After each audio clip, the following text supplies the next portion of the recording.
These cylinders are made out of chrome moly, a steel alloy containing chromium and molybdenum. They start with discs that have already been heat treated at 730 degrees Celsius for 36 hours. Now they go into the first of 5 hot chemical baths that will help the metal flex.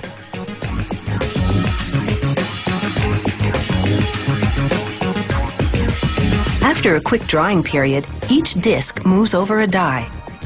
This process is known as deep drawing because a series of machines will gradually draw out the disc to the shape of a cylinder. A mandrel press begins stretching the metal, applying up to 800 tons of force, the weight of 2 fully loaded jumbo jets.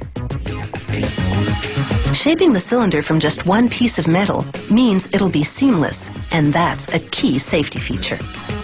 After the disc comes through, steel jaws clamp down on the mandrel and the cylinder slips off.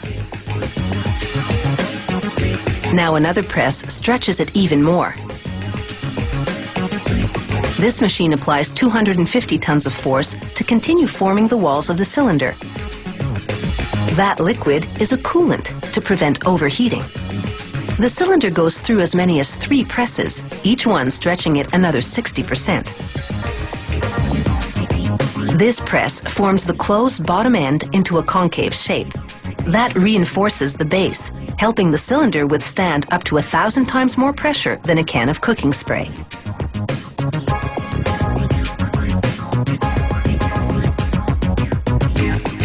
A bandsaw now slices up to 10 centimeters off the other end, which will become the top of the cylinder.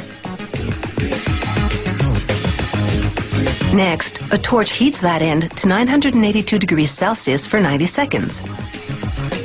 In a process called hot spinning, a worker then places the cylinder in a device that spins it at 1,000 RPM.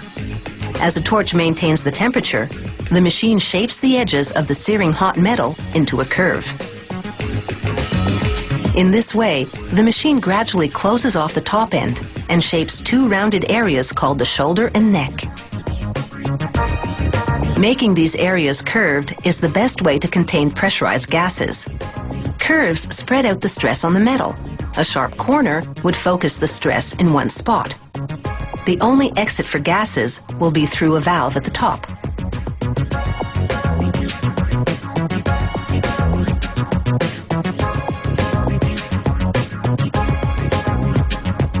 Workers then place 18 cylinders in a furnace heated to 900 degrees Celsius.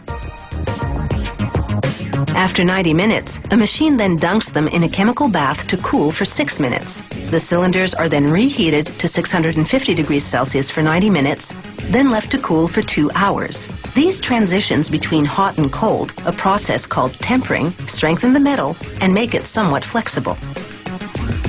A cutting tool carves open the neck and cuts threads inside it. This provides the best seal when the valve screws into the neck. Workers clean the cylinder surface using a process called shot blasting. A machine shoots these tiny steel pellets at the cylinders at very high speed.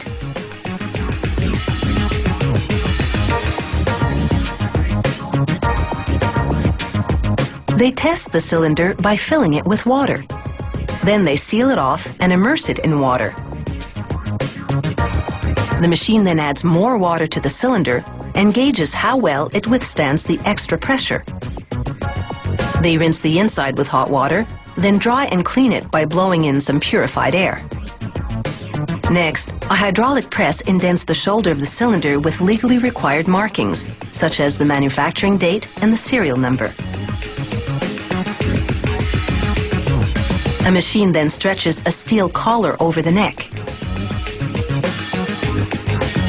Another device, called a valver, tightly screws on the valve, creating a leak-proof seal.